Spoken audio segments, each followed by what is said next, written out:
Sandgem Town's Pokémon Center was comparatively smaller than other locations. The entire building seemed to be quite rectangular from the inside. There were also towering white walls lined with either red or orange highlights. Said outlines contrasted well with the yellow of this particular center's tiled floor. The center of these tiles was visibly distinguishable due to the inclusion of a Pokeball symbol, signifying its namesake as a hospital for healing all types of Pokémon. However, aside from some escalators leading to upper and lower floors respectively, the most eye-catching feature, by far, was its front desk. While appearing much like any other table, this desk differed in terms of general appearance and functionality.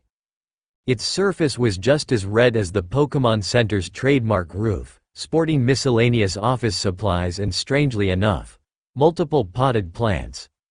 Contained from inside of the desk were many rejuvenation machines similar to the one Professor Rowan owned in his laboratory, along with a television screen displaying some sort of program or broadcasting station. Doors leading to more authentic operating rooms could be seen. These rooms were exclusive to Pokémon put into critical condition, and the main operator of this facility, Nurse Joy. Much like any other member of the Joy family, she had pink hair tied back into 2 loops that were set behind each ear. She wore a typical nurse's hat with a red cross drawn in the middle of it as well. Her basic attire mainly consisted of a pink, collared dress that a white apron was placed over. This apron was tied down in the form of a much larger than necessary bow that slightly covered her lower backside. Nurse Joy's eyes were also a striking blue that brimmed to life with the utmost kindness and warmth, much befitting of a Pokémon veterinarian like herself. At the moment, Nurse Joy was tending to a fairly anxious Barry. He heavily leaned over the desk, placing Turtwig's Pokeball in front of her as much as possible. It appeared that his recent defeat against Dawn was far less important than rushing off to the next location of their journey. His aforementioned childhood friend facepalmed while holding Piplup's Pokeball in her own free hand. Goku and Vegeta, on the other hand, were busy getting a better look at the Pokémon Center's interior design. "Huh.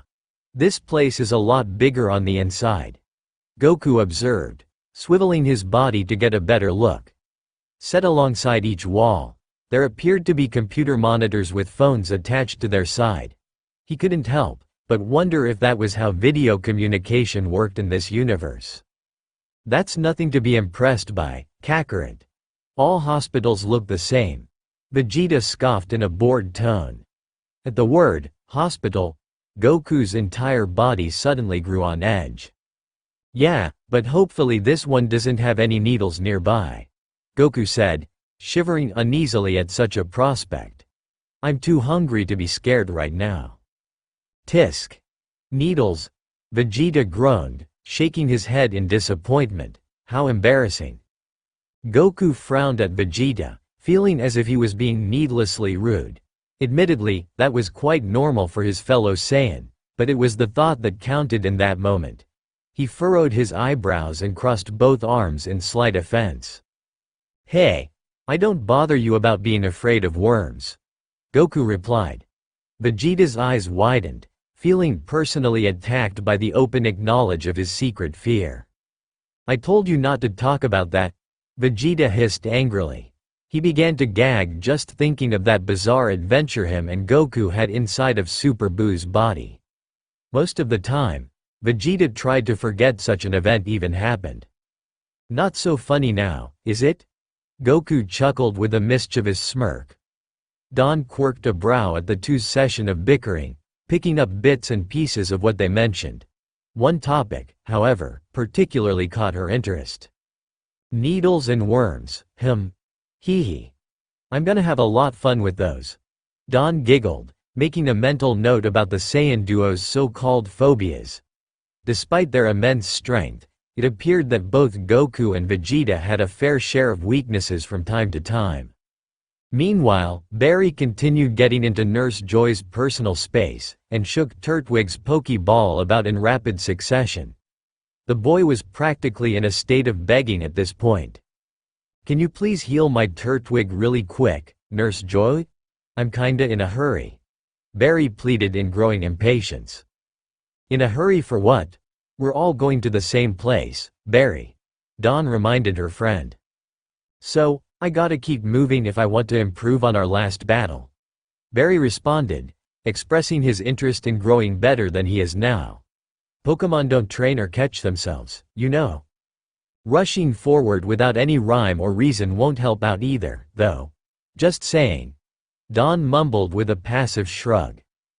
Barry's tendency to finish stuff as fast as possible was one of the main factors that contributed to his loss, after all. Don't you mean just sayin'? Barry quipped, looking back at all three of his fellow trainers to see their visible reactions to said joke. Dawn, Vegeta, and even Goku all collectively groaned at this corny play on words. Comedy obviously wasn't one of Barry's strong suits to say the least. Oh ha ha. Like we haven't heard that one before. Vegeta sarcastically glowered. He practically rolled both eyes into the back of his head out of sheer disgust. Something tells me he and King Kai would get along pretty well. Goku muttered over to Vegeta, sporting a small grin on his face. Even King Kai himself didn't have the best sense of humor out there. In that regard, Barry and him would make an unbeatable team of bad pun enthusiasts. Don't have any idea who that is, but thanks, at least someone's nice enough to appreciate my style of humor. Barry beamed, giving Goku an appreciative thumbs up. A glimmering twinkle appeared in his orange eyes as he turned around to address Nurse Joy once more. Well, I wouldn't say appreciate, Goku whispered whilst scratching the side of his cheek. Nurse Joy, in the process of organizing her desk to prepare for healing Barry and Dawn's respective Pokémon, gazed at the four in puzzlement. She honestly had no idea what they were talking about most of the time, a fact which slightly dumbfounded the typically kind-hearted nurse to no end. It seems that each generation of trainers just keeps getting weirder than the next. Nurse Joy sighed inwardly. She then cleared her throat, attempting to calm Barry's frazzled, overly impatient mood. Settle down now, everyone. I'll tend to your Pokémon in just a moment, Nurse Joy assured, waving her hands down in order to soothe them. Suddenly, another individual came out from one of the Pokémon Center's back doors. It was a pink, egg-shaped organism with beady eyes and a pair of stubby feet to match. The creature also had 3 tufts of hair on each side of her head, all sporting darker pink tips at the end. Along with having a short, nearly triangular tail, this Pokémon possessed an egg in the center of her stomach. Said egg was firmly tucked into a small pouch that matched the color of both her feet and hair extensions. Chansey, Chansey. The newly revealed Chansey chirped with enthusiasm. Sporting a cap identical to Joy's, Chansey waddled over to her human colleague with a cupholder-like device lying atop each nub. There were 6 open slots in this particularly tray, most likely used for the purpose of containing a trainer's Pokeballs if need be. Thank you, Chansey, Nurse Joy warmly stated. Due to Chansey's short stature, Joy leaned downward to retrieve the tray. Chansey nodded with a kind smile. In spite of Chansey's friendly-looking appearance, Vegeta blankly stared at the Pokémon in a pommet. The big-headed penguin was somewhat normal considered to this thing. Being pink and overtly feminine didn't really help its case either. What in the absolute hell am I looking at? Vegeta stammered in visible revulsion. Chansey tilted her head, body to the side, wondering why this flame-haired boy was looking at her so weirdly. Guess this is a good opportunity to check, Goku said, shuffling through his backpack for the Pokédex. After finding it, Goku opened up the device's screen and directed its sensor toward Chansey. Scanning Pokémon 097. Chansey, the egg Pokémon. It is a normal type and the evolved form of Happiny. Possible abilities include Natural Cure and Serene Grace, with Healer being its hidden ability. Description: a kindly Pokémon that lays nutritious eggs and shares them with injured Pokémon or people. Identified gender ratio: 100% female and 0% male. Specified nature: gentle. Goku's Pokédex revealed more information about Chansey. The spiky-haired Saiyan stroked his chin, somewhat intrigued by Chansey's entry in comparison to others. Huh. It seems like a pretty nice Pokémon to me, Goku noted, closing the Pokédex screen shut once more. Vegeta still snorted at the very sight of said normal-type Pokémon. Still doesn't make it any less of an abomination. It looks like something Majin Buu would crap out if he somehow managed to lay eggs, Vegeta proclaimed in pure revulsion. Don and Barry glanced at each other, curious to know who or what exactly this Buu guy was. Chansey herself also sported an even greater amount of bewilderment. Majin who? Barry blankly asked. Not wanting to get into the gritty details, Goku brushed aside their question with a small wave of his hand. It's a long story. Vegeta and I have seen some pretty weird stuff back in our world, Goku nervously stated. In regards to their wide array of adversaries, weirdness was pretty much commonplace among them. Considering your guy's background, I can't say I'm surprised, Don admitted with a neutral yet understanding expression. Besides, if you think Chansey is ugly, you haven't seen anything yet. Barry laughed, nudging his elbow into Vegeta's side. Trust me, Veggie. There's far worse Pokémon out there. Can't be any worse than you are, Blondie. Vegeta scoffed, feeling a bit annoyed by Barry's unforeseen jab. Barry, highly exaggerating the impact of this remark, gasped and took a step back. Yeesh. Is your name, Beedrill, 'cause that one kinda stung, Barry comically joked. To Goku, Don, and especially Vegeta, this pun was even more groan-inducing than the previous one. Don sighed, shaking her head in disbelief. Times like this made her thankful Barry wasn't officially joining their group. At least, not yet. Were you born to be this much of a moron? Vegeta growled irritably. Undeterred by the Anger Prince's hostility, Barry smugly grinned in amusement. Nah. I'm born to be the very best, Barry remarked, proudly jerking a thumb at his chest. Like no one ever was. Yeah. We've heard it all before, Barry, Don said while crossing her arms. Such a phrase was starting to become overdone at this point, even when Red used it during the Indigo Plateau Conference 3 years prior. HMPH. Still doesn't make it any less of a fact, Barry boldly claimed. Goku shook his head, fearing that Barry didn't quite learn from his past battle. I mean, your loss kind of did. There's a lot you need to improve on before that can happen, Goku reminded Barry in a brutally honest, yet kind tone. Barry furrowed his eyebrows, giving Goku a slightly cold stare. The Saiyan was right, of course, but admitting it didn't fit Barry's attitude at the moment. I know that. That's why I want to start training with Turtwig pronto, Barry grumbled reluctantly. He then pointed a finger at Goku's face in minor annoyance. Don't make me fine you for stating the obvious, Goku. I wasn't trying to. I just wanted to make sure you knew why Dawn won that battle, even if she's not even close to being the best either. Goku calmly reiterated his point. Barry looked at Dawn, knowing that one victory didn't suddenly put her on a higher pedestal than him. Both of them were still beginners and thus had an equal amount of work to do in terms of getting better. Goku and Vegeta, in spite of their inhuman strength and combat efficiency, were also in the same boat. Point taken then. Barry nodded in agreement. Nurse Joy, not wishing to intrude on their personal matters, quietly noted the amount of Pokeballs waiting to be healed. So, will these two be all? Nurse Joy politely asked. Don and Barry replied by simultaneously handing their Pokeballs over to her. Yep. That's it for right now, Don affirmed with a small grin. Smiling back, Nurse Joy placed the sealed Piplup and Turtwig in 2 out of the tray's 6 slots. Alrighty then. I'll take your Pokémon for a few seconds, Nurse Joy informed. She then took the tray and placed it into the healing machine. After locking into place, the machine whirred to life and consumed the 2 Pokeballs in a vibrant flash of green light. It flickered 3 times in quick succession before deactivating just as suddenly. Nurse Joy, nodding at the results, detached the tray from said machine and set it back down on the countertop.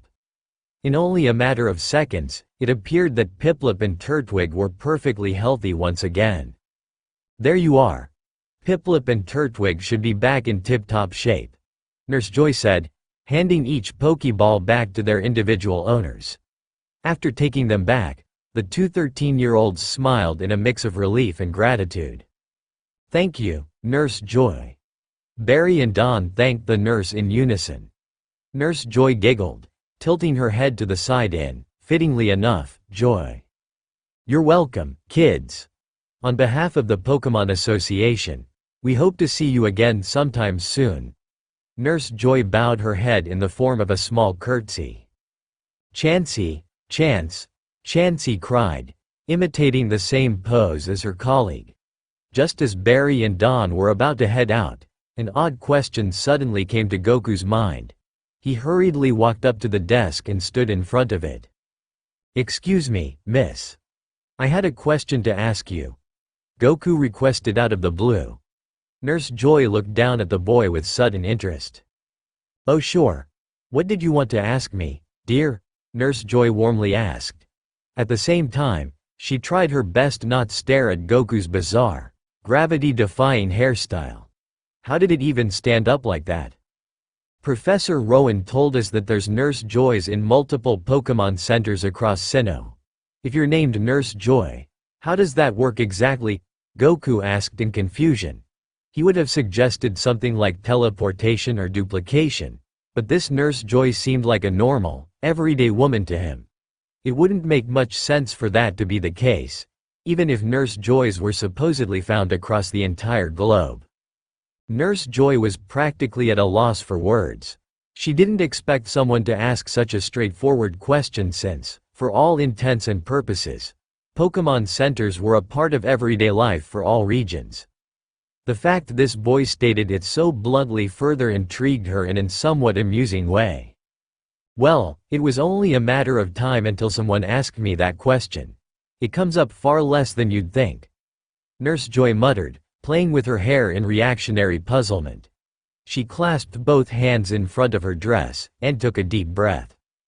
See, Nurse Joy is more of a granted title than anything else.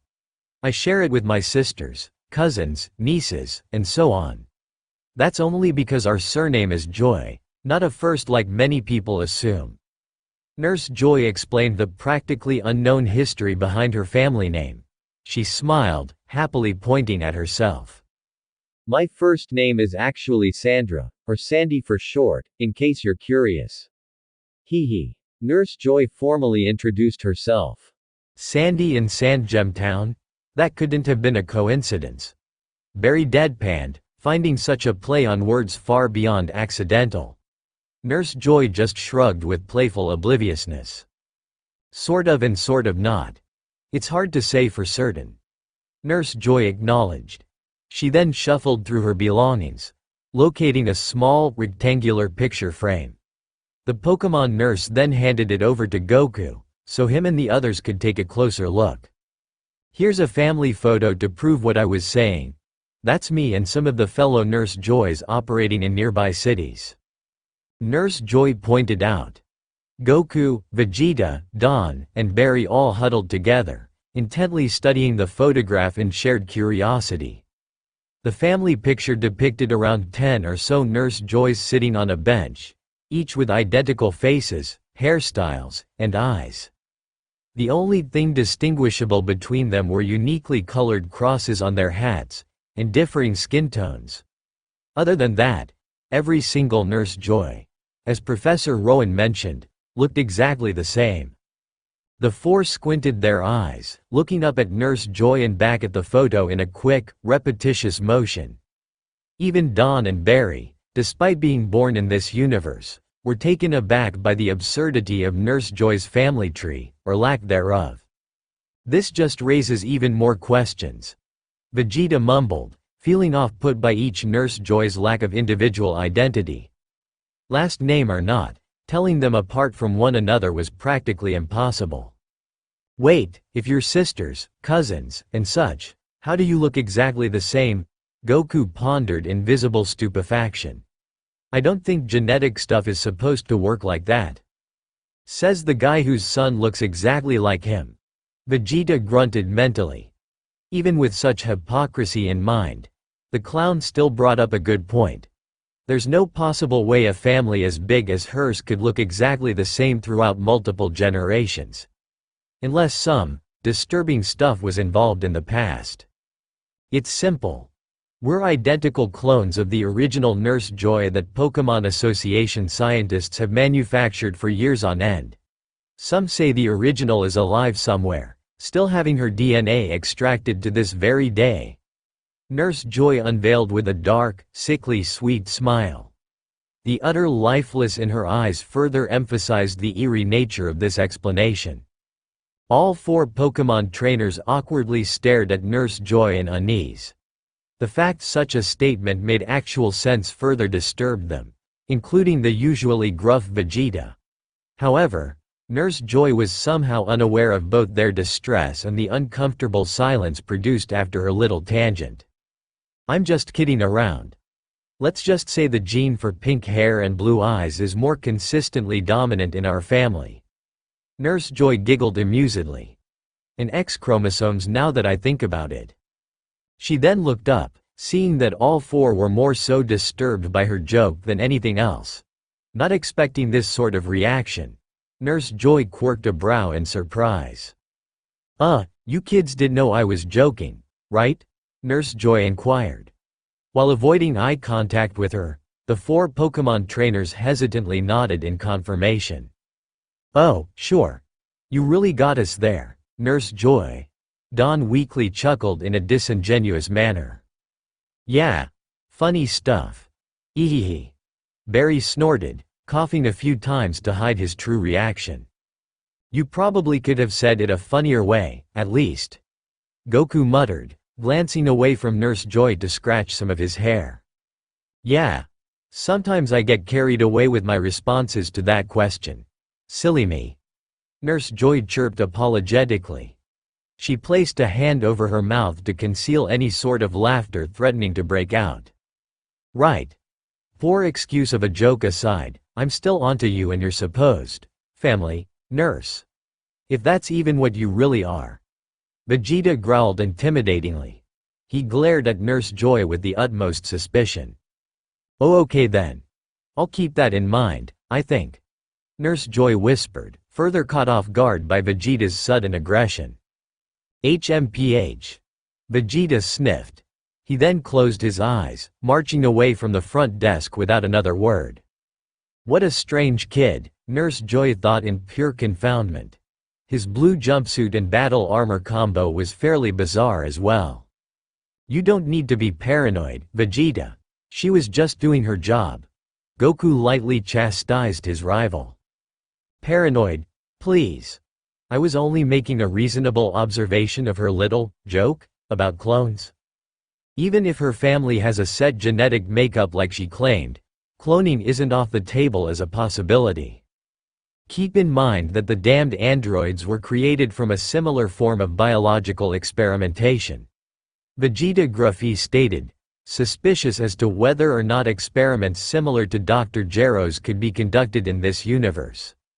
If the scientists here were intelligent enough to create and mass-produce Pokeballs with seemingly little effort, there was no telling what else could be created with enough supplies. Yeah, but they don't need to know about that right now. Goku whispered close to Vegeta's ear, making sure Nurse Joy, Barry, and Don weren't able to overhear them. We haven't even started looking for the Dragon Balls, after all. Don't remind me, Kakarot. That's exactly why the sooner we get out of this dump, the bet. Vegeta was interrupted by the sight of a bird flying sporadically in midair. It flapped both wings, trying its absolute hardest to slow down. Starly squealed in sheer terror. Suddenly losing control, the black-gray bird loudly smacked against the Pokémon Center's glass doorway, its cheek smooshed against said entrance, hanging there for an extended moment or two. Starly sorely squeaked out. Its entire body slid against the aforementioned door, causing it to fall face first into the ground. Ruffling about to regain its lost composure, the starry tried to hurriedly fly away out of fear and nervousness. Unfortunately, due to its injured wing, all the helpless flying-type Pokémon could do was hop for dear life. Directly afterwards, another period of awkward silence suddenly emerged. While Dawn, Vegeta, and Goku all peered at one another in confusion, Barry was struggling to contain his excitement. Despite its weakened state, he was already dead set on making that Starly his second Pokémon. "What just happened?" Dawn asked aloud. She needed to rub her eyes a bit just to comprehend what just took place. "Oh no, they're back again," Nurse Joy murmured in dismay. Goku turned his head toward the medical specialist with interest. "Who's they?" Goku wondered. Outside, Starly continued leaping toward a nearby patch of forest. For some reason, there seemed to be fresh berries and other food falling out of its open beak while doing so. Each one squished beneath its orange feet as the bird moved further. Star. Starly panted, slowly succumbing to the effects of its injuries. Just as it was about to escape, two larger, yet similar-looking birds appeared in front of Starly. These Pokémon had the same beak and feet of their pre-evolved form, but much larger in terms of general appearance. They also sported smaller black-white eyes and longer, more curvy tufts of hair on top. Much like Starly, their faces were white, feathery masks surrounded by black plumage as well. Strangely enough, this same plumage displayed an M-shaped pattern right beneath their beaks. Staravia. The two avian creatures squawked. To Starly's growing horror, both Staravias simultaneously flapped their wings, producing high-speed winds that sent it flying backward. Starly cried out. It limply bounced against the ground, lying a few feet from the Pokémon Center's entrance.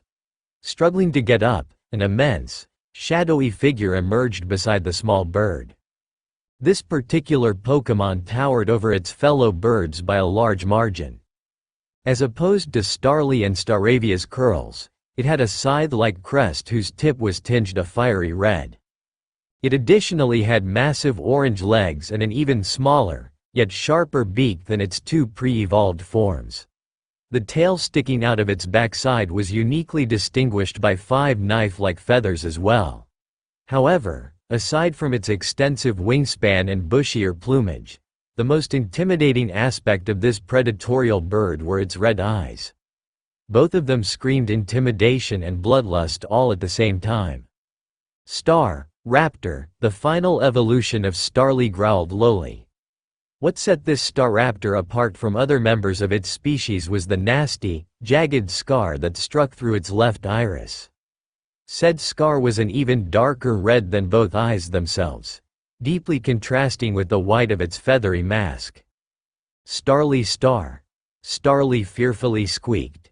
It chuckled somewhat, hiding any sort of nervousness with a light wave of its wong.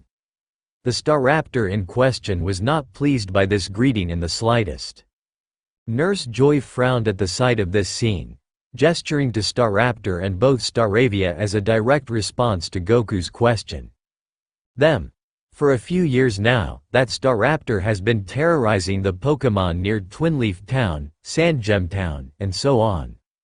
He particularly targets other members of his species and thus has forced many Starly and Staravia to ration a large sum of their food supply for him alone. Some passers-by have given him the nickname, Scaraptor, in reference to his, most identifiable feature. Nurse Joy sadly explained the circumstances behind Scaraptor and what was taking place. Barry studied said Staraptor's scar, checking to see if such a name was warranted. Yep. That name fits pretty well. Barry nodded affirmatively. Seeing Starly surrounded by Scaraptor and his little flock didn't sit right with him. If he wanted to catch the bird as planned, something would need to be done and fast. And, unfortunately, it appears that Starly didn't give up its fair share of food this time around. Nurse Joy said, clasping her hands together in worry. Poor dear. Barry and the others then took out their respective Pokédex a second time. In order to help Starly, they first needed a bit better understanding of how each Pokémon behaved. Recording their entries into the device didn't help either. Scanning Pokémon number 10. Starly, the Starling Pokémon. It is a pre-evolved normal, flying-type Pokémon with one common ability, Keen Eye, and one hidden ability, Reckless. Description: because they are weak individually, they form groups. However, they bicker if the group grows too big. Identified gender: female. Specified nature: naughty. Scanning Pokémon number 11. Staravia, the Starling Pokémon. It is a normal, flying-type Pokémon and the evolved form of Starly. Possible abilities include Intimidate and Reckless as its only known hidden ability. Description: recognizing their own weakness, they always live in a group. When alone, a Staravia cries noisily. Identified genders: male and female. Specified natures: impish and lonely. Scanning Pokémon number 12. Staraptor, the Predator Pokémon. It is a normal, flying-type Pokémon and the evolved form of Staravia. Possible abilities include Intimidate and Reckless as its only known hidden ability. Description: it never stops attacking even if it is injured. It fusses over the shape of its comb. Identified gender: male. Specified nature: relaxed. The 4 Pokédex announced before shutting down. Don grimaced, angry at the sight of Staraptor and his goons closing in on Starly. Well, are we just going to stand here or help out that defenseless Starly? Don asked demandingly. Barry smirked, wanting to save that Starly even more than she did. More so for making it a part of his team, but that was beside the point. I'm way ahead of you, Don. Let's give that Staraptor jerk his just desserts, Barry stated proudly. He then rolled up his sleeves and made a run for the door. Fearing the worst, Nurse Joy stood up from her desk in concern. Don't be so reckless, kids. That Staraptor is especially hostile towards humans like us. Where do you think that scar came from in the first place? Nurse Joy warned in a serious tone. Suddenly, Barry stopped in place to give her a confident, carefree smirk. Faye, we're Pokémon trainers, Nurse Joy. Dealing with dangerous stuff like this sort of comes with the territory. Barry reminded the nurse of what being a Pokémon trainer exactly entailed. Compared to everything else in the world, there's no need to fear some edgy-looking Staraptor. Nurse Joy considered Barry's words, but still felt hesitant to let them fend off Staraptor and his duo of Staravia. Allowing them to jeopardize their Pokémon journey before it even began just felt wrong and, in a way, irresponsible. Besides, Goku and Vegeta aren't exactly some run-of-the-mill kids. They've been through much worse in the past. Dawn acknowledged both Saiyan's unique past. She was still interested in finding out what they've exactly dealt with before arriving here. What in the world do you mean by that? Nurse Joy stuttered in confusion. Despite their odd hairstyles and attire, Vegeta and Goku seemed like normal kids to her. Then again, they did casually mention things that she's never heard of before. Believe me, I'm just confused by them as you are. But you'll see what I mean soon enough. Dawn promised with a small hint of mischief. With that, Dawn, Barry, Goku, and Vegeta walked through the Pokémon Center's doors. Oh boy. Good thing I'm certified to treat people as well. Nurse Joy thought exasperatedly. She lightly massaged her forehead, praying that all 4 trainers would be careful. After going outside, Barry and the other 3 took a better look at what was going on. Staraptor, to Starly's terror, was inspecting her like a predator would to their next prey. He was particularly angered by the sight of multiple squashed berries staining the ground. Barry clenched his fists, already fearing the worst for Starly was yet to come. He then glanced at Turtwig's Pokeball in tentative contemplation. Grass types were weak to flying types, so using him again probably wouldn't be the right decision. Sorry, Turtwig, but you'll need to sit this one out. I can't afford to let you get hurt again. Barry reluctantly decided. He gave one last look at the ball before sticking it back into his satchel. Welp. Looks like it's up to me. Hopefully this Staraptor isn't insanely over-leveled or something. Barry sighed, taking a small breath to keep himself composed. His childish excitement to own Starly was still there, but not as much. Starly Star. Starly. Starly chirped, addressing the three like they were good friends. This, however, was far from the truth. Avia Staravia. Staravia sniggered haughtily.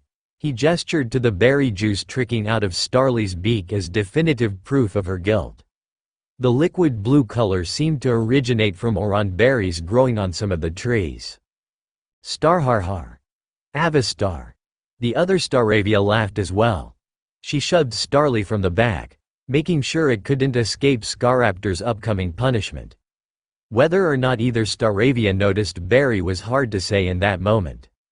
With the utmost authority, Scaraptor raised one of his wings to silence both Staravias. He then narrowed his blood-red eyes, glancing from one end of Sandgem Town to another. The small remnants of wasted food and sustenance only heightened his temper to a nearly explosive degree. Utilizing his ability, Intimidate, Scaraptor fully outstretched both wings and surrounded himself in a shadowy, dark aura. Purple smoke permeated from its feathers and pores, enhancing Starly's fear to an even stronger degree. The small bird stood frozen in place as Scaraptor, eyes glowing a sinister red, prepared to strike. Decreasing her attack stat only made Starly all the more vulnerable than before. Raptor. Raptor. Staraptor roared furiously, attempting to strike Starly with his razor-sharp beak.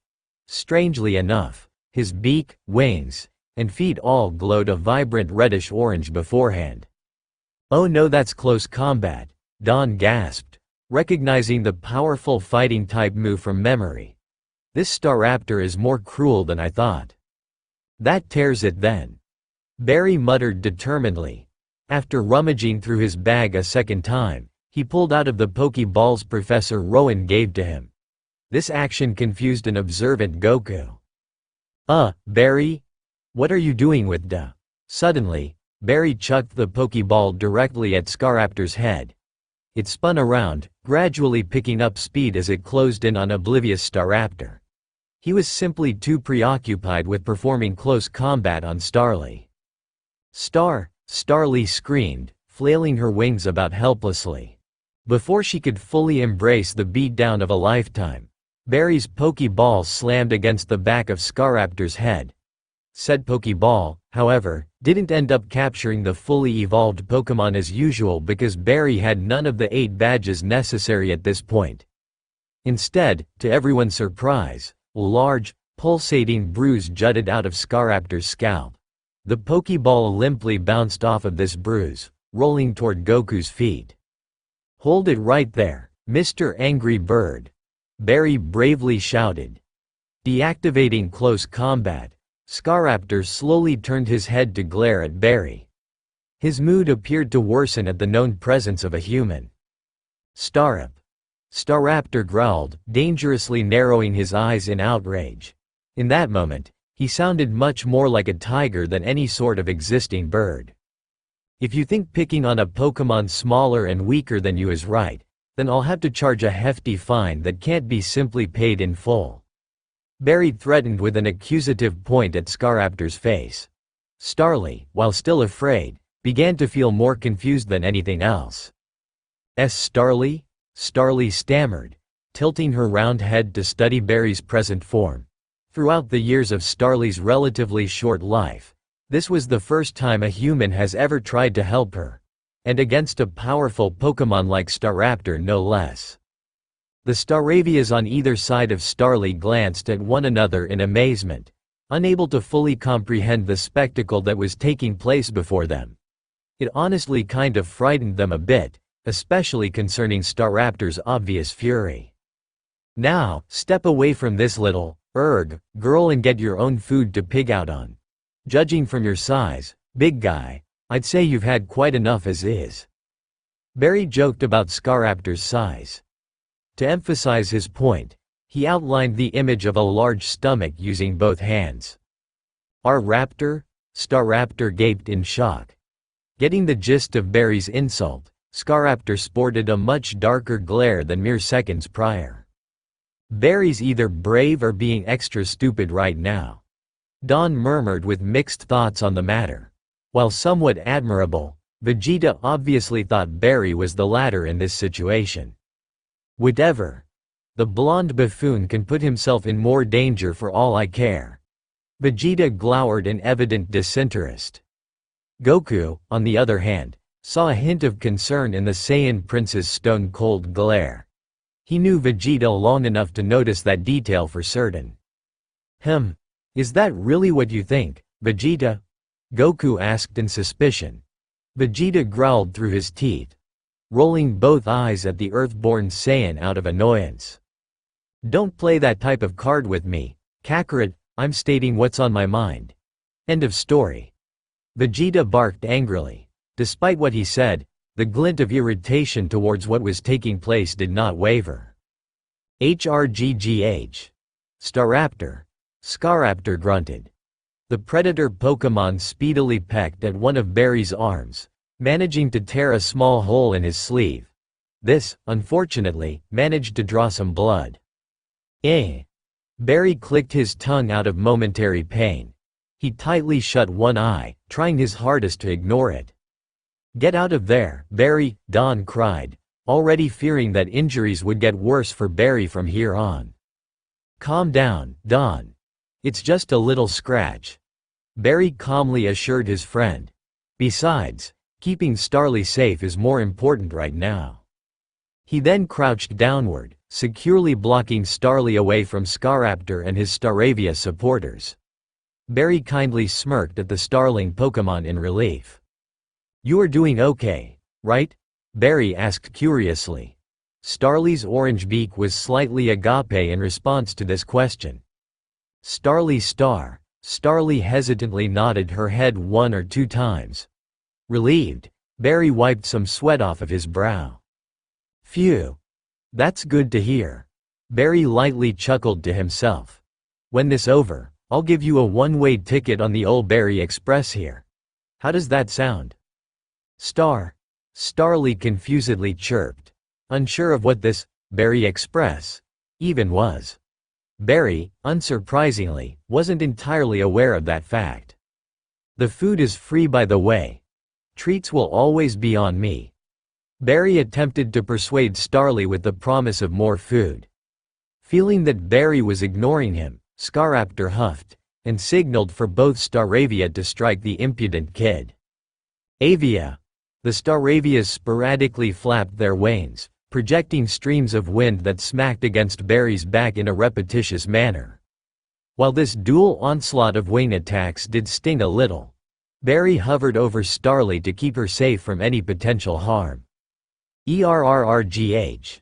Who knew wind could pack such a wallop, huh? Barry dizzily snickered. He continued trucking on through each hit, much to Don and even Starly's reactionary dismay. Do something, guys? Can't one of you just use Ki to knock them out? Don asked either Goku or Vegeta to save Barry. Goku sighed in reluctance, understanding full well that Ki usage wasn't the right course of action. As much as I want to, Don, it's too risky. Ki is pretty dangerous, even in short bursts. There's no telling what a small Ki blast could do to a Pokémon who's not expecting it. Goku expressed the sheer damage Ki could bring upon Staraptor.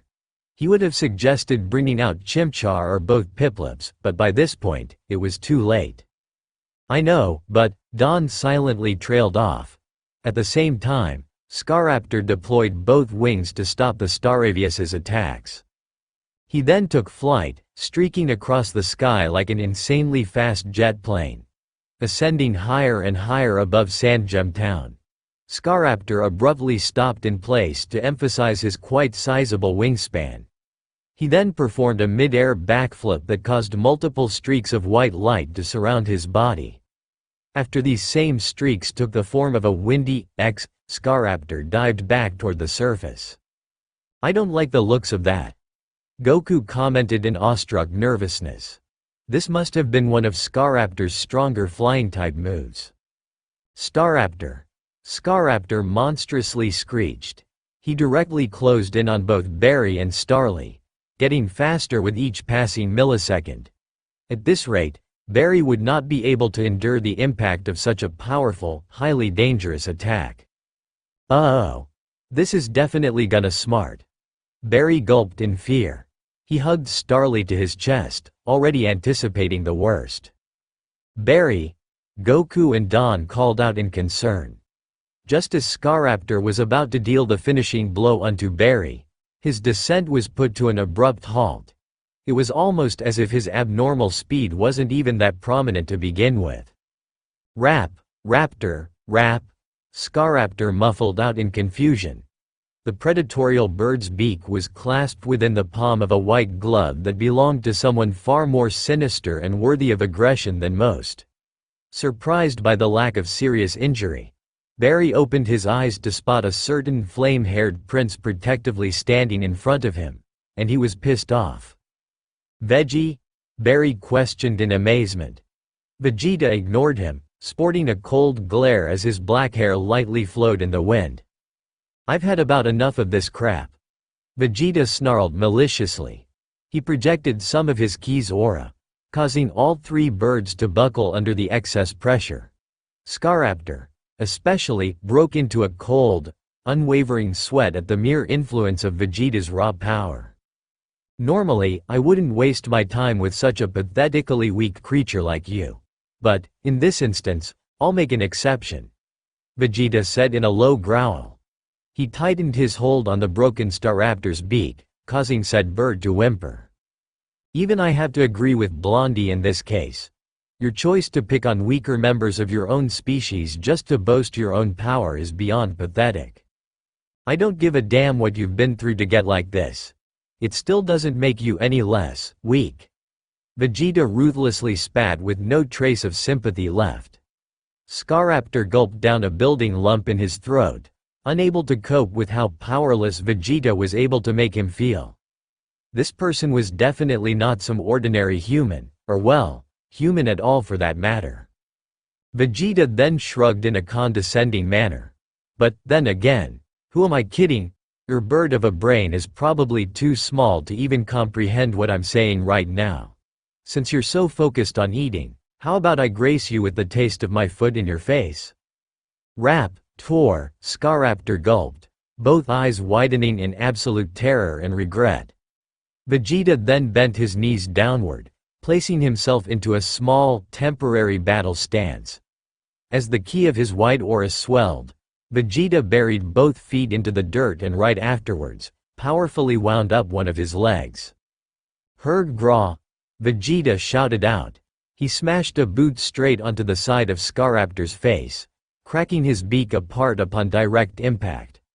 The power put into Vegeta's kick was so immense that it immediately sent Scaraptor flying into the distant horizon.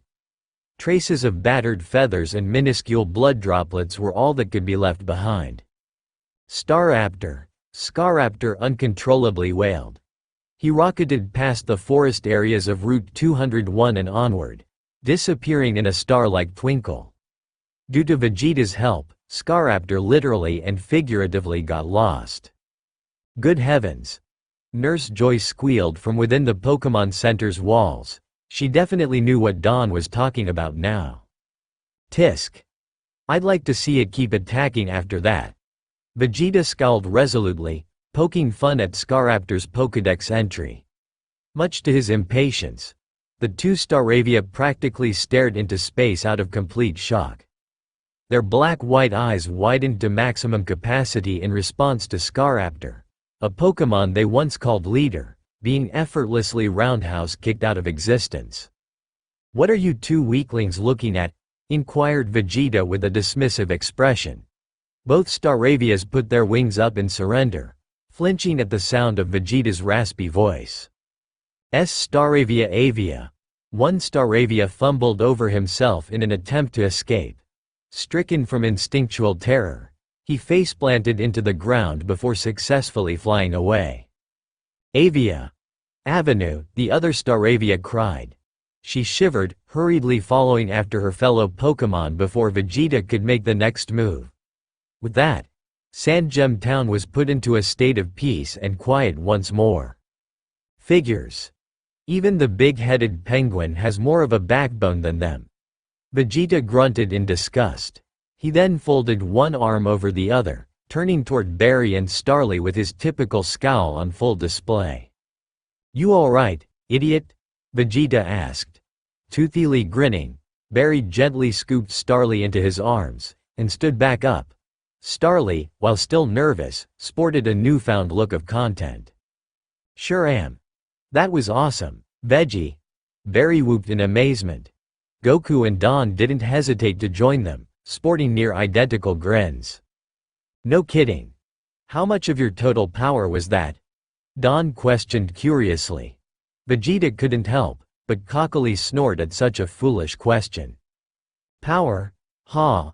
I wasn't even close to trying there," Vegeta boasted with a cold smirk. "You're acting as if that overgrown fowl was actually worth the slightest bit of effort." Dawn puffed up both cheeks, displeased with the fact that Vegeta was talking down to her again. She wagged her finger at him in minor irritation. "Hey, don't start putting words in my mouth. I was just giving you props for the good deed you did." Dawn thanked Vegeta for his help in saving Starly. Not wishing to admit that protecting Barry was his main reason for swooping in, the Saiyan Royal darted his eyes away from Dawn in denial. "Don't expect me to do it again. I only did it to prevent the brat from further embarrassing himself," Vegeta lowly uttered. "From now on, he'll have his own stupidity-ridden messes to clean up." "Right. That's exactly why you did it," Dawn muttered sarcastically. Vegeta's eye began to twitch out of frustration and slight embarrassment. "Shut up, girl. Like I already told Kakarot, there's no double meaning to what I say," Vegeta temperately said. Goku propped himself next to Vegeta's side, pointing toward Barry with a wide smile. "Well, you gotta admit, Vegeta, Barry did show some guts there," Goku exclaimed, showing some sort of respect for the multiple wounds Barry was able to endure. Come to think of it, Barry's insistence on not giving up almost seemed Saiyan-like in a weird way. "Yeah, and they would have literally been shown without my interference," Vegeta darkly responded. Barry gulped, scratching the back of his head in nervousness. "Dang. You're really good at making passive-aggressive comments." Barry awkwardly chuckled. Starly tilted her head upward, oblivious to what the exact joke was. "It's a Saiyan specialty. Kakarot's just the odd one out in that regard," Vegeta mused in pride. He lazily jerked a thumb in Goku's general direction, much to his increasing confusion. Odd one out?" Goku questioned, stroking his noggin out of ignorance. Despite mentally being a full-grown adult, there were still some words and phrases that flew over his radar at times. "It means you're a moron," Vegeta grumbled. Goku felt a bit hurt by this insult, even if it was somewhat accurate. "That's just mean, Vegeta. I've gotten somewhat smarter over the years." Goku attempted to defend his own intellect. While staring straight at Vegeta, he pouted in an overly childish manner. "Getting stronger doesn't count as intelligence." Vegeta deadpanned, not taking any of Goku's arguments into consideration. "I wasn't talking about that," Goku whined. Dawn then walked in the middle of both Saiyans, pushing them away from one another. However, this little shove hurt a lot more than she thought it would. Their chests and arms were practically metallic in terms of durability. "Knock it off, you two. Have you forgotten all about Starly here?" Dawn reminded the two of Starly's current condition. Both Vegeta and Goku composed themselves, forgetting for a second that Starly was still injured. Barry himself needed medical assistance as well. Oh right. That. Goku sheepishly recalled. I mean, her. Starly Star. Starly chirped, studying Vegeta, Goku, and Dawn all at the same time. While odd compared to most humans she's seen, Barry was still the most intriguing to her. He obviously wasn't the brightest, but his intent on saving her seemed quite genuine. In contrast, the scary-looking one who kicked Scaraptor's lights out did not. He more so did it out of obligation than anything else. We should probably bring her to Nurse Joy. That wing and bruises don't look so hot, Dawn noted, spotting multiple cuts and scuff marks that were scattered across Starly's right wing. She then squinted her eyes at Barry with a no-nonsense attitude. You need to get your arm and back fixed up too, mister. Dawn ordered her childhood friend. Barry calmly shrugged his shoulders, not seeing the issue in letting the injury scar. If anything, that would actually be pretty awesome. Ah, come on. These injuries aren't that bad. Barry chuckled in doubt. Goku then stepped forward to lightly tap the area where Scaraptor pecked him. Yah! What the heck was that for, Goku? Barry yowled in pain. Just checking if the wound is still fresh.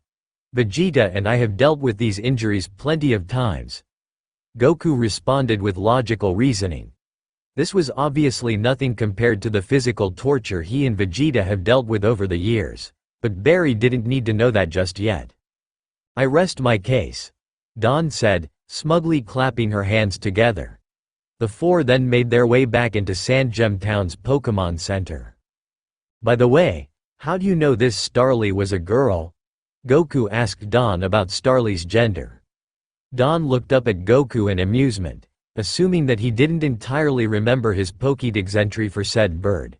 Then again, 3 entries being announced at the same time was difficult to process all in one sitting.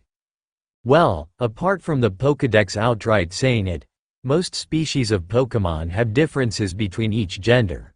For the Starly line, females usually have smaller circles on their foreheads than the males. The 2 Staravia displayed that feature if you noticed. Dawn lectured knowledgeably. Not noticing this detail beforehand, Goku smiled in pleasant surprise. Oh really? That's interesting. In the past, I haven't really been the best with identifying girls from guys, so better to be safe than sorry. Haha. Goku commented, recalling his childhood on Mount Paozu before Bulma came around. In hindsight, the pat-pat game he used to do was pretty weird, even for him. Wait, you haven't been the best at what now? Dawn repeated what Goku said in puzzlement. Goku crossed both arms behind his head in nervousness. You don't want to know. Let's just say it had something to do with me being isolated from the world for a long time. Goku cryptically told the rookie Pokémon coordinator. Grandpa Gohan was the only other person I knew before Bulma found me. Dawn squinted her eyes in suspicion, but ultimately felt nice enough to heed Goku's warnings. Unlike Vegeta, Goku actually seemed like someone she could talk to for more than a few minutes. Maybe that was because of his kinder, more naive personality or something along those lines. Fair enough. However, I will have to find out more about your early childhood and adventures eventually. Dawn exclaimed determinedly. There's going to be points where us 4 will need to rest on our journey, after all. Conversation always helps pass the time. Knowing Dawn, she'll nag you constantly until you do. Barry mockingly sniggered. Not at all happy with this retort, Dawn lightly jabbed her elbow into Barry's arm. Yo wow wow. Overreaction much? Barry shrieked in anger. He massaged his aching scratch, making sure it didn't swell any further. Watch what you say and that won't happen. Dawn harumphed in distaste. Starly.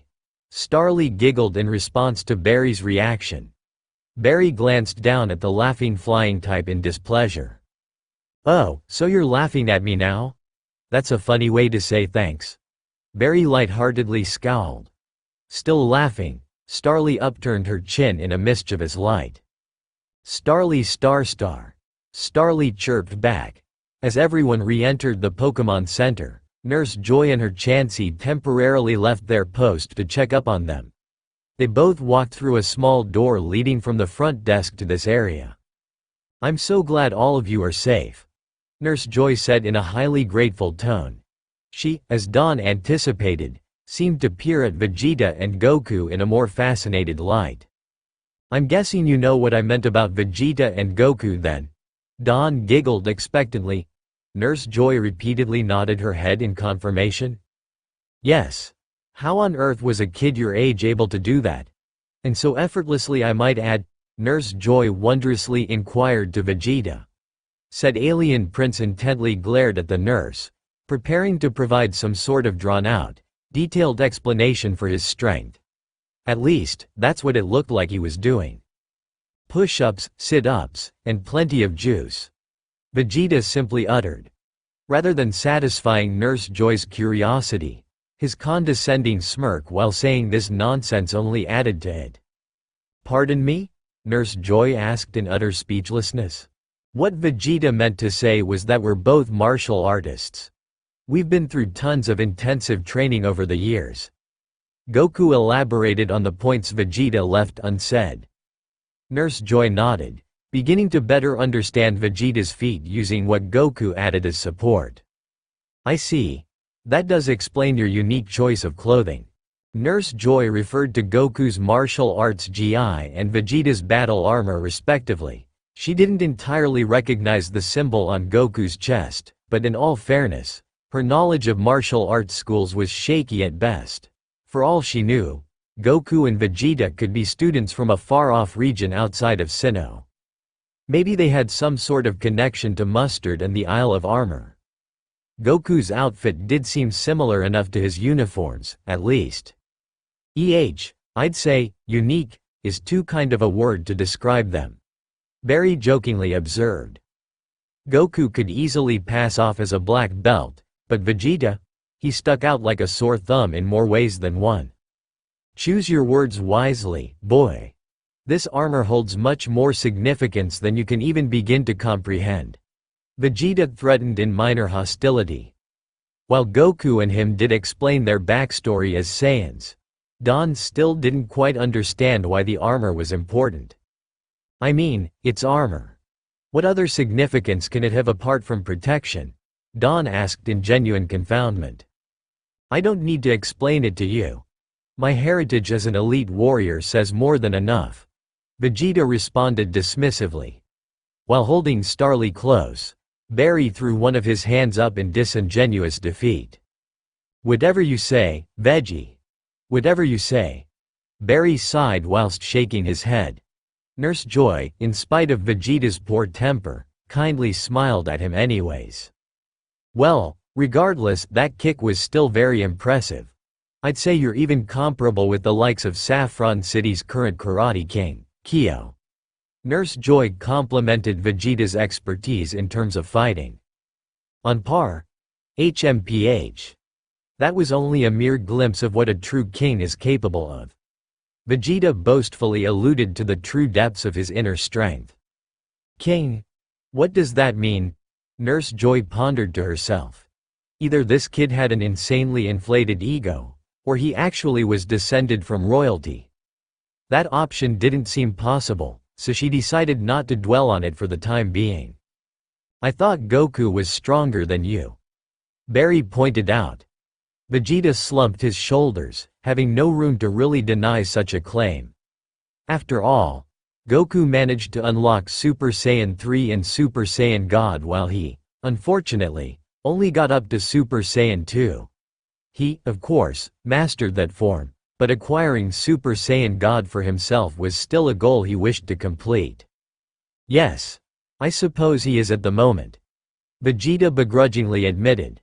However, over the years, his interest in surpassing Goku has died down somewhat.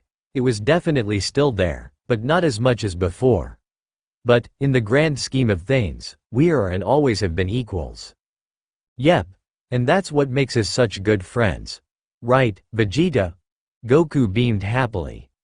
Vegeta cringed at this claim, but for some reason, didn't audibly object to Goku describing them as friends. Sure. Let's go with that. Kakarot. Vegeta quietly muttered in embarrassment. While viewing Vegeta's reaction as fairly hilarious, Barry was still preoccupied with healing Starly.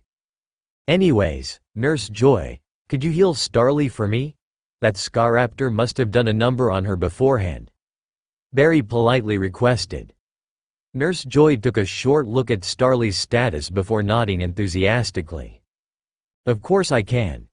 That's what I'm here for. Nurse Joy complied without argument. She then walked toward the front desk, glancing at Barry from over her shoulder.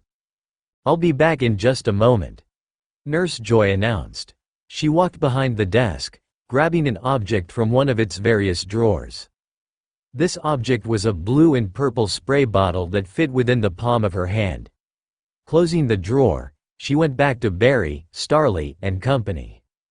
Here we are. Since Starly isn't unconscious like Turtwig was, I'll just stick with this potion right here, Nurse Joy offered. She knelt down, putting a reasonable distance between herself and the starling Pokémon in question. This might sting a little bit, little one. Hold still now, Nurse Joy soothingly warned. She then pushed down on the potion's handle, shooting out a colorless liquid onto Starly's wings and face. Starly squawked, tightly shutting her eyes in discomfort. As more of the potion came into effect, the little bird helplessly kicked and squirmed about out of soreness. Oh my! This Starly's much livelier than the others, Nurse Joy whispered. She kept spraying, making certain that each and every single wound was properly accounted for. I've got it. Barry decided to hold Starly in place. Believe me, I don't like sitting in one place either. It'll all be over soon, alright? Starly nodded, deciding to trudge forward with Barry's guidance. The potion successfully drenched every corner of Starly's rotund form, causing each respective wound to vanish. Afterwards, Nurse Joy removed her finger from the potion's handle with a content grin. There we are. You should be good as new, Nurse Joy happily said. Opening her eyes, Starly suddenly felt the more positive aftereffects of Joy's potion. She buoyantly ruffled her feathers, managing to outstretch both wings with little to no difficulty. Miraculously, the potion seemed potent enough to fix fractured appendages as well. That's most likely where the resulting sting came from. Starly. The starling Pokémon cheeped in euphoric delight. Everyone, minus Vegeta, collectively laughed at this humorous scene. HM. Guess that's definitive proof about that, huh? Nurse Joy giggled pleasurably. Vegeta, in contrast, was more so curious than pleased by Starly's rejuvenation. He was fine with the bird not being injured, of course, but the potion used by Nurse Joy particularly caught his interest. This universe just gets even more confusing by the second, Vegeta glumly thought. For some unexplained reason, this potion functioned like a liquid equivalent to senzu beans. It didn't come close to matching the senzu's numerous benefits, but its healing properties were still somewhat questionable in a sense. He wondered if said potion had chemicals similar to the Frieza Force's medical machines. Could you, spray some stuff on my arm and back too? Barry awkwardly asked. Expecting this, Nurse Joy readied her potion once more with a curt bob of her head. Already got you covered, Nurse Joy said. At comically fast speeds, Nurse Joy pulled up Barry's shirt and shot liquid straight at his back. Before he could even react, she pushed his shirt back down and did the same for the scratch on his arm. This double whammy of stinging caught Barry completely off guard in the worst way imaginable. Yeah. That stung more than the actual peck, Barry whimpered in shock. But, do you feel better? Nurse Joy coyly asked. Yeah. I do, actually, Barry reluctantly admitted, taking a look to see that his scratch was, in fact, completely dissipated. All lingering traces of blood were gone as well. Problem solved then, Nurse Joy laughed, bowing as an expression of goodwill. Chansey cheered, bowing the same as her human partner. Nurse Joy then inspected the area where Barry's scratch used to be with a solemn, considerate frown. There's also a slight tear in your sleeve, Barry. I'll cover it up with some cloth, but I suggest getting it patched up in Jubilife City once you arrive there," Nurse Joy helpfully advised. She then took a piece of white cloth from her dress pocket and securely tied it around Barry's arm. "Clothes shopping? Yuck. As if I'd waste my time with that." Barry childishly gagged in disgust. The only stops he intended to make were for eating, battling, and sleeping. To him, nothing else was equal in terms of importance. "It's either that or walk around looking like a hobo," Dawn mused. In response, Barry just gave her a neutral side glance. "I have other pairs of clothes, you know," Barry reminded her, patting his satchel once or twice for good measure. Dawn didn't seem all that convinced, though. With a few exceptions, Barry's worn the same type of outfit for as long as she's known him. Jubilife City? Goku wondered with newfound interest. Nurse Joy, although perplexed by Goku's unfamiliarity with Jubilife City, thought it best to answer his question. "It's a modern metropolis built near Route 202. Considered the largest city in Sinnoh, Jubilife is home to the Jubilife TV station, the global trade station, and most notably, the world-renowned Pokish company. There's also many stores and restaurants to shop at in case you're curious." Nurse Joy detailed Jubilife City's popularity and most notable accommodations. Spotting vivid similarities between this area and West City, Goku was already on board with taking a visit there. The added mention of restaurants was also a good incentive to have. "Oh neat. That sounds like a fun place, actually," Goku excitedly stated. "It most certainly is, but I'm surprised you don't know about it already. Jubilife's quite famous, even in regions outside of Sinnoh." Nurse Joy pondered over Goku's considerable lack of knowledge. How could a Pokémon trainer planning to explore Sinnoh not know much about it? That seemed a bit counterintuitive to her. "Well, about that," Goku stammered, uncertain of how to explain him and Vegeta's presences without blowing their cover. Telling a random nurse they were aliens from another dimension simply wasn't a logical move to partake in. Sensing Goku's distress, Barry and Dawn decided to help come up with a fake backstory for the two Saiyans. It was the least they could do with the Dragon Ball search and everything else going on. Goku and Vegeta are from a distant part of the world, and by distant, I mean very, very far off. Why do you think their clothing and hairstyles are so foreign-looking? Dawn hurriedly explained Goku and Vegeta's unfamiliarity with Sinnoh. This distant region cover-up also provided a reason behind their shared physical features and choice of fashion. Yeah. Professor Rowan invited them to Sinnoh as some sort of foreign exchange program thingy. Since they don't have an official Pokémon League where they're from, he just, gave them this opportunity. Barry supported Dawn's point. While a seemingly strange concept to think about, Nurse Joy supposed that Professor Rowan has partaken in much weirder activities than this. Or and Alola currently didn't have Pokémon Leagues at the moment, so their home, wherever that was, could most definitely be the same. I suppose that makes sense to me. I've never heard of a closed-off region like that before, but who am I to judge? Even nowadays, there's so much of the world yet to be discovered. Nurse Joy ultimately accepted Goku and Vegeta's backgrounds. Joy's wistful assumptions about the world being undiscovered only annoyed Vegeta to an even greater degree. Great. Now, you're starting to sound like the old man. Vegeta irritably scowled. That old fart had better start working on the dragon radar if he knew what was good for him. Thank you, Vegeta. Nurse Joy smiled, wrongfully mistaking Vegeta's insult as a compliment about her.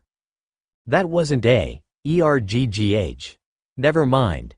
Vegeta seethed in annoyance. He had a feeling people around this region wouldn't shut up about Rowan's accomplishments anytime soon. Professor Rowan isn't all that bad, Vegeta. He's helped us out plenty so far. Goku attempted to convince Vegeta that Rowan was doing his best to assist them here. He, at least, knew for certain that their secrets were safe with him and Roseanne for the time being. He'll help us out once the dragon radar is actually repaired. Vegeta grunted, far too stubborn to admit Professor Rowan's positives. As Goku rubbed the back of his head in disappointment, Nurse Joy glanced down at Starly. The Pokémon appeared to stay near Barry, even after being in a state of perfect health. "So, Barry, are you going to catch that Starly?" Nurse Joy asked out of curiosity. Barry quirked a brow, pointing to himself in surprise. "Huh? You're asking me?" Barry wondered, figuring that Nurse Joy wouldn't request a Pokémon's capture so openly. Starly then perched herself on top of Barry's shoulder with a neutral expression. Underneath this seemingly emotionless stare, however, was the slightest glint of happiness. "Well, yeah. Since you've managed to protect it from harm and all, I'd say you two have gotten along quite well together." Nurse Joy warmly commended Barry on his selflessness. She then displayed a more somber look in regards to Starly's current home, or lack thereof. While abusive and cruel, it seemed like Scaraptor was the closest thing to family Starly ever had. Plus, this Starly doesn't seem to have anywhere else to go, as your Pokédex said. Leaving her alone wouldn't seem right. Nurse Joy advised sympathetically. Barry placed a hand over his chin, contemplating Joy's admittedly reasonable points. As much as I do want another Pokémon on my team, I'd say it's her decision to make in the end," Barry said, considering Starly's feelings above all else. He then brought out the same Pokeball he used to hit Scaraptor, and brought it in front of Starly. Starly titled her head from left to right in curiosity. Barry sniggered at the regional bird's cute mannerisms. "So, what do you think, Starly? You considering that Barry Express option I mentioned?" Barry asked Starly, keeping the Pokeball a reasonable distance away from her. He wanted to keep Starly calm, not make her even more uneasy. Starly murmured, tilting her head downward in contemplation. After a few moments of indecisive thinking, Starly happily bounced on Barry's shoulder with a smiling, open beak. Starly agreed to join Barry's team. Barry widely grinned, thankful that Starly came to this type of decision. "Hee. Climb aboard then." Barry chuckled. He lightly tapped the Pokeball on Starly's forehead, causing her to dematerialize into red energy. The Pokeball then bounced onto the ground, and began to wiggle autonomously. After 3 wiggles, the Pokeball dinged and came to a sudden, yet gradual halt. Barry's eyes lit up with excitement as he calmly picked up Starly's new Pokeball. He hyperactively hopped up and down, pumping one of his fists into the air. "Alright, I've caught myself a Starly," Barry shouted triumphantly. Not wanting to wait a second longer, he placed the Pokeball next to Turtwig's in his bag, and brought out his own Pokédex. He clicked on Starly's Pokédex entry, perusing Starly's moveset and stats. LV. 7 with Tackle, Growl, and Quick Attack. Not too shabby if I do say so myself. Barry thought contentedly. Slipping the deactivated Pokédex into his back pocket, Barry smugly grinned at Goku, Vegeta, and Dawn in excessive pride. "Guess that's one Pokémon ahead of you guys, huh? You really are a bunch of slowpokes." Barry laughed mockingly. Vegeta and Dawn both looked at each other in visible displeasure. "You have a bird. Join the club," Vegeta scoffed in a bored tone. "Hey, you're just jealous 'cause mine can actually fly." Barry boasted Starly's potential strengths over Piplup. In the end, this mainly depended on the evolutions of each Pokémon, but that was beside the point. Goku and Vegeta still didn't even know what their starters' evolved forms even looked like. "That's just a low blow, Barry." Dawn sighed with a negative shake of her head. "It may be low, but it's still true," Barry said, pointing his finger up like an instructor to their student. "So, do you need anything else, kids?" Nurse Joy wondered, wishing to see what else she could do for them. "Nah. I think you've done enough, Nurse Joy. Thanks a bunch." Goku thanked Nurse Joy for helping out Dawn and Barry's respective Pokémon. "It's all part of the job. But, before I forget," Nurse Joy trailed off, sprinting to the back room for more supplies. She then came back with 8 more potions, including the one she used for Barry and Starly's injuries. "As thanks for you all taking the time to protect Starly out there, I'll each give you 2 potions on the house." Nurse Joy handed a set of potions to each Pokémon trainer. Even Vegeta felt some sort of gratitude for this. "Consider them a token of my appreciation." "Wow. Really? That's so nice of you." Dawn beamed in surprise. She stuffed the potions into her handbag with a grateful smile. "But shouldn't it just be Barry and Vegeta who get these? Dawn and I didn't really do much," Goku modestly stated. Dawn had similar thoughts, but to a lesser extent. "In this case, it's the thought that counts. I know you two would have done the same thing in their shoes and then some." Nurse Joy nicely assumed that Goku and Dawn were willing to help as well. "I guess that's true." Goku happily agreed with Nurse Joy's view of the situation. Smiling, he then followed after the others as they made way for the Pokémon Center's entrance. "Have a safe journey, everyone. And make sure to tell the other Nurse Joys I said hello." Nurse Joy bade the group farewell.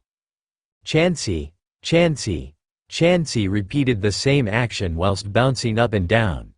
Her egg seemed to wriggle about out of excitement. "We will. Thanks again for the potions. I'll know they'll come in handy sometime soon." Dawn waved back. Nurse Joy and Chansey then nodded, standing behind the front desk again as usual. "Anytime. Don't forget to stop by again." Nurse Joy called out one last time. Successfully exiting Sandgem Town's one and only Pokémon Center, the 4 set themselves in front of Route 202's sign. As Vegeta begrudgingly put on his white-blue backpack, he studied Dawn and Barry for any sudden interjection. "So, any more detours we need to get through?" Vegeta uttered scathingly. At this rate, it would be an entire century before they located all of the Dragon Balls. Wasting time was not something he could afford to do in that regard.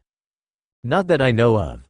I'd say we'll finally be able to start this journey," Dawn replied in her own form of excitement. Then, to her dismay, an obnoxiously loud gurgling sound came from what else but Goku's stomach. She'd like to imagine that was the sound Scaraptor made after landing from Vegeta's kick. "Can't we stop for some food first?" Goku moaned, massing his empty stomach in pure hunger. "No, Goku. Like Nurse Joy said, there's tons of high-quality restaurants in Jubilife City. All we need to do is get through Route 202 and it'll be right there." Dawn advised Goku to be patient. Feeling depressed by this, the Saiyan boy's expression suddenly grew downcast. "Oh man. But, I'm starving," Goku moodily pouted. "Tisk. What's new?" Vegeta snorted in amusement. In actuality, he was just as hungry as Goku, but was far too prideful to admit it outright. Apparently, he was quite skilled in suppressing the depressive growls of his stomach. "Plus, keep in mind, none of us have money at the moment.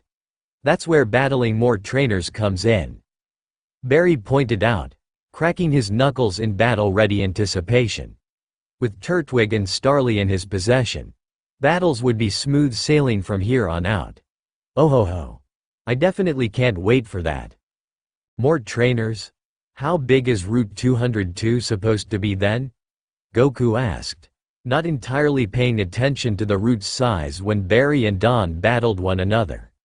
He walked through the open gate to see a snaking, concrete path leading into mountains and a vast forest of trees.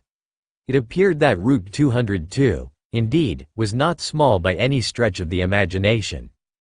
"Oh, right," Goku muttered in shock. He then jostled his spiky, black hair, tightly grasping both straps of his backpack at the same time. Together alongside everyone else, he took one step forward and proceeded to walk along Route 202's trail. His journey as a Pokémon trainer, whether you liked it or not, was now fully underway. Observing him from above Sandgem Town was the ever-invisible emotion Pokémon, Mesprit. While greatly amused by Vegeta's anger-induced fight against Scaraptor, its attention was still primarily drawn toward Goku and Goku alone. It knew there was a latent power just waiting to be unleashed within him, and it continued to interest the legendary Pokémon of Lake Verity to no end. What didn't interest Mesprit, however, was seeing the interdimensional traveler depart from its domain so soon. Mesprit asked, curious to know where Goku was exactly going. It played with two of its pink hair extensions in deep concentration. While prone to leaving its home unlike Uxie and Azulf, it wasn't sure leaving so soon was the brightest idea. After all, that disturbing, blue-haired human might to try to locate it again. Having power over all emotions, it could tell that the man, despite having a sizable intellect, had absolutely no genuine emotion to speak of. It was as if he were a hollow shell, void of any regard for human and Pokémon alike. These aspects made following this boy around much more ideal in the long run. So, in the end, Mesprit said screw it and decided to go the fun route. Mesprit. Mesprit giggled in delight. It then danced about before vanishing in a blue flash of psionic energy. As Goku, Vegeta, Barry, and Dawn walked across Route 202, the translucent was not too far behind. Whether Goku could sense the key of this Pokémon was hard to say in that precise instance.